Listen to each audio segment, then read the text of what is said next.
To become the person that you would like to be, you create a mental picture of your newly conceived self. And if you continue to hold it, the day will come when you are in reality that person. Shakespeare said, "Assume the virtue if you have it not."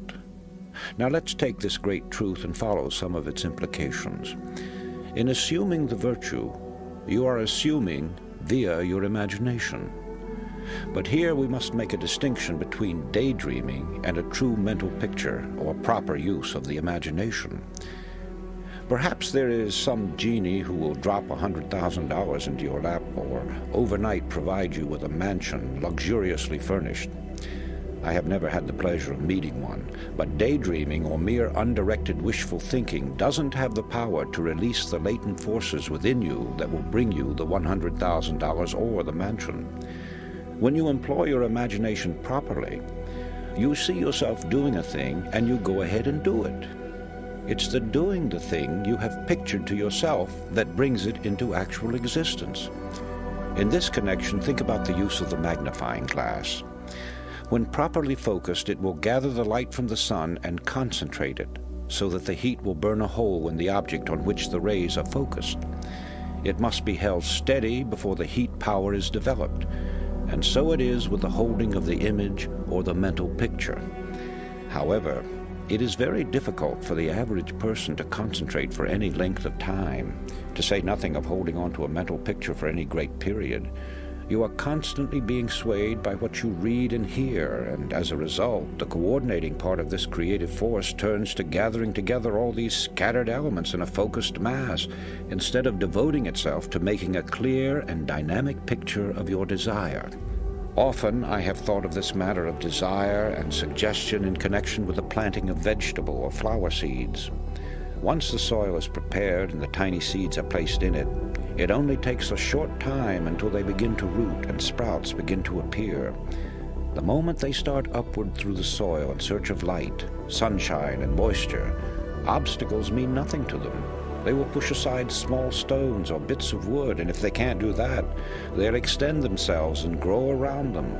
So it can be with you and the suggestions you give to your subconscious mind. The results will be pure or complex, depending upon the original seed and the attention which you give it.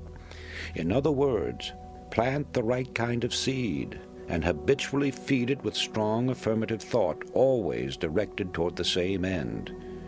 It will grow into a mighty force, finding ways and means of overcoming all obstacles.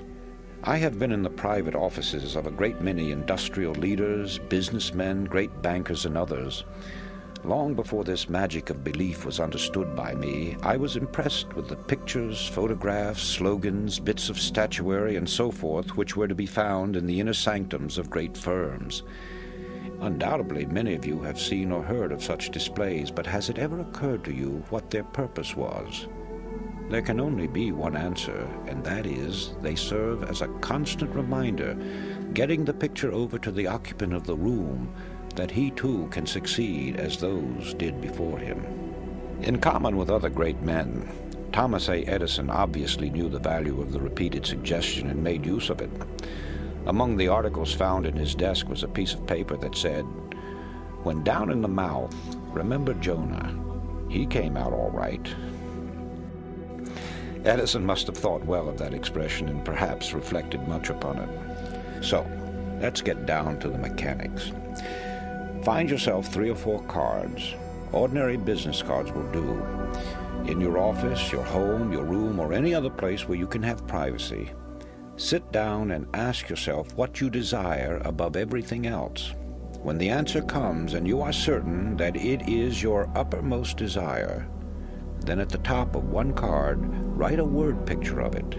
1 or 2 words may be sufficient. A job, a better job, more money, a home of your own. Then on each card, duplicate the word picture from the original. Carry one in your billfold or handbag. Place another alongside your bed or fasten it to your bedstead.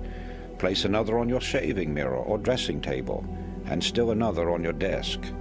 The whole idea, as you may have guessed, is to enable you to see mentally the picture at all hours of the day. Just before going to sleep at night, and upon waking in the morning are two very important moments of the 24 hours in which to concentrate upon your thoughts with added force. But don't stop just with those two periods.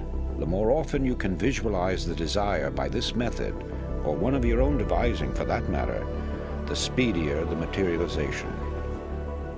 At the start, you may have no idea of how the results are to come. Don't worry. Just leave it to the subconscious mind, which has its own ways of making contacts and of opening doors and avenues that you may never even have thought of. You will receive assistance from the most unexpected sources. You may be suddenly struck with the idea of seeing a person that you have not heard from in a long time, or calling upon a man you've never seen before. You may get the idea of writing a letter or making a telephone call. Whatever the idea is, follow it. It cannot be too strongly emphasized that you should tell no one just what the words on the cards mean. Don't give anyone an inkling of what you desire.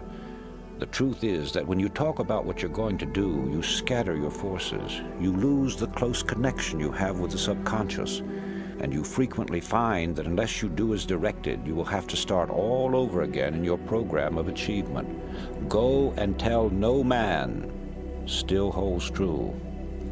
Suppose you want a better job or promotion. Not only use the cards, but keep telling yourself constantly and continuously that you are going to get that job. You have already visualized it if you have accepted this science, but the repetition will be the means of driving the suggestion deeply and firmly into the subconscious mind. This may be compared to driving a nail into a board. The first tap puts the nail in place, but it is only by a number of heavy strokes that the nail is driven home. It has been my observation that those who consciously use this science, as well as those who may be using it unconsciously, are people of tremendous energies, virtually human dynamos. They are people who not only use their imagination and hold strong beliefs and convictions, but they are great doers in action. And that brings me to this most important statement. Faith without action is dead.